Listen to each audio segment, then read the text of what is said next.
Juliana Rosa, Economia com você. Espero que tenha tido um bom final de semana. Juliana Rosa, conta para nós. Inflação, projeção.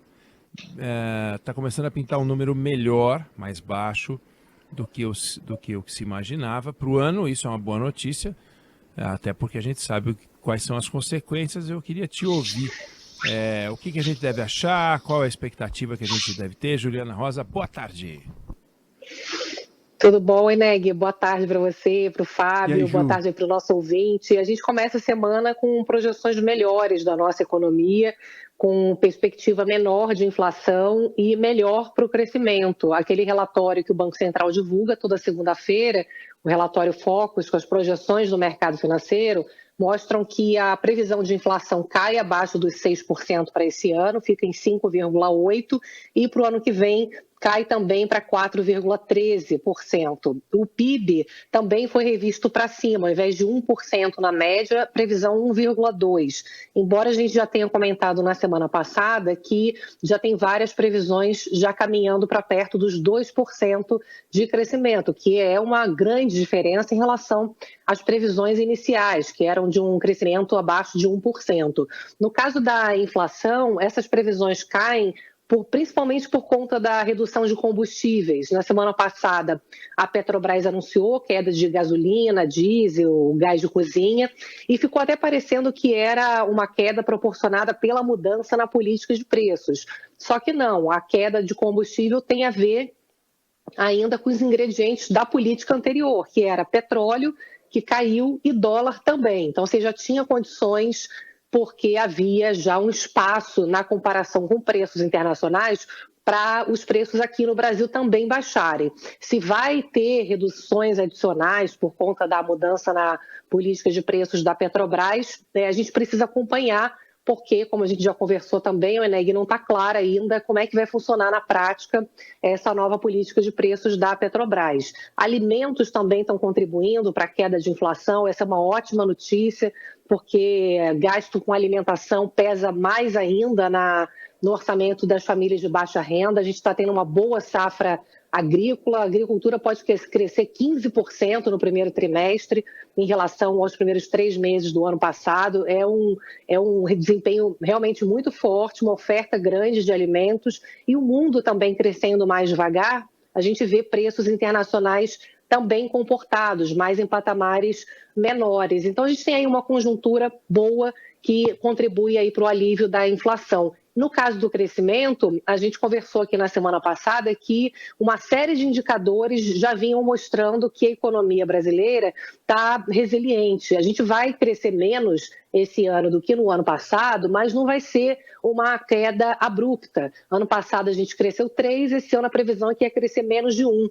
E agora as previsões já apontam a possibilidade de um crescimento mais na casa dos 2%. Então, desacelera, mas você vê que os dados vêm mostrando que é uma desaceleração mais suave, um pouso mais suave, que é importante para a economia. E aí o último fator, né, Inex, a gente vê inflação menor, mesmo com previsão maior de crescimento, vai criando aí a expectativa de que a queda de juros possa estar próxima. Então, essa semana vai ser crucial a votação das regras fiscais, amanhã ou quarta-feira, na Câmara dos Deputados, onde o Banco Central vem dizendo que esse é o principal motivo para não ter ainda espaço para uma queda segura de juros. É o governo Lula se comprometendo a equilibrar as contas do país. A regra não traz essa certeza, porque está muito dependente de aumento de receitas, e a gente vai precisar acompanhar agora, né, e o quanto que o que essa regra de fato vai promover. Por enquanto, promoveu uma redução de incertezas, ajudou na queda do dólar, mas daí criar um ambiente de euforia, de atração de investimentos, ainda está com um certo ceticismo em relação à capacidade do governo conseguir arrecadar tudo o que precisa para poder ter dinheiro para entregar todos os gastos prometidos na campanha. É o tal dos jabutis, né, Eneg? A gente sabe que tem um monte, mas daí alguém conseguir tirar um desses jabutis da árvore é sempre um desafio grande. Sem dúvida. E eu acho que a palavra-chave é a que você falou no final: crescimento, investimento, o que se espera é que empresários venham para cá. A gente está vendo um movimento de investimento no Vietnã, a gente vê um movimento de investimento no México, a gente vê um movimento de investimento em outros países.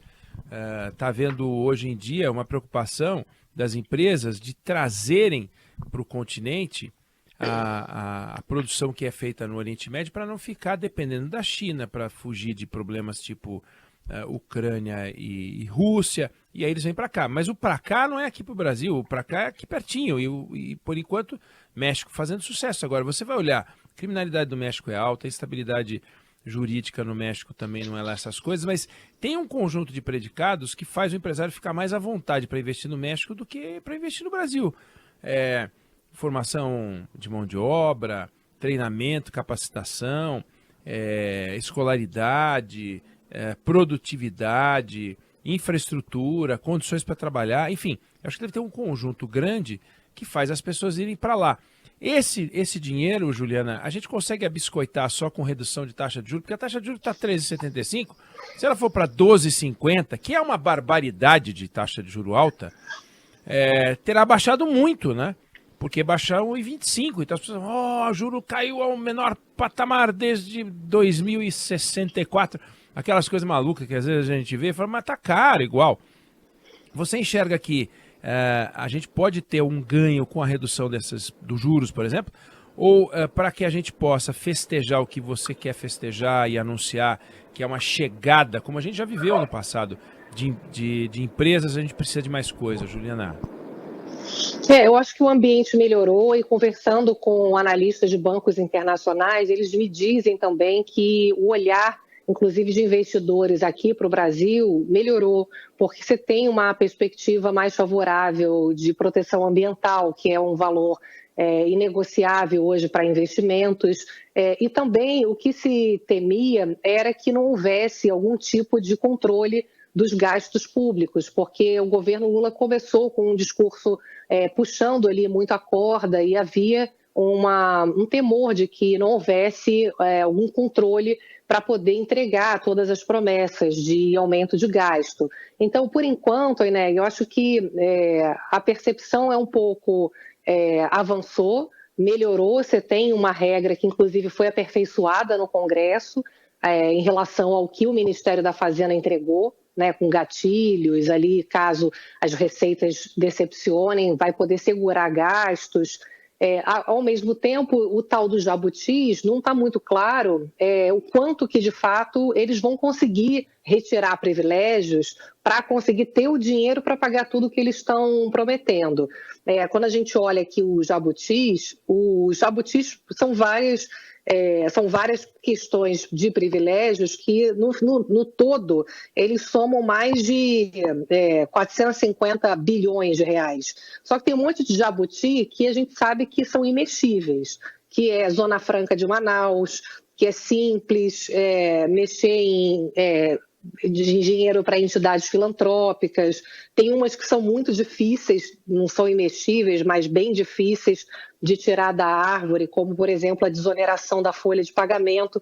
Então, o que sobra, o Ineg, de 450 bi é em torno de 180 bi para tentar, se não deixar escapar nenhum jabuti, para poder cumprir aquilo que o governo está prometendo. Ou seja, o que os investidores olham nesses números é que está muito apertado e que eles acham que há uma possibilidade grande do governo ter que aumentar impostos para poder dar conta de todas as promessas de gastos. Então, você tem ainda uma pulga atrás da orelha, embora, sem sombra de dúvida, o ambiente tenha melhorado.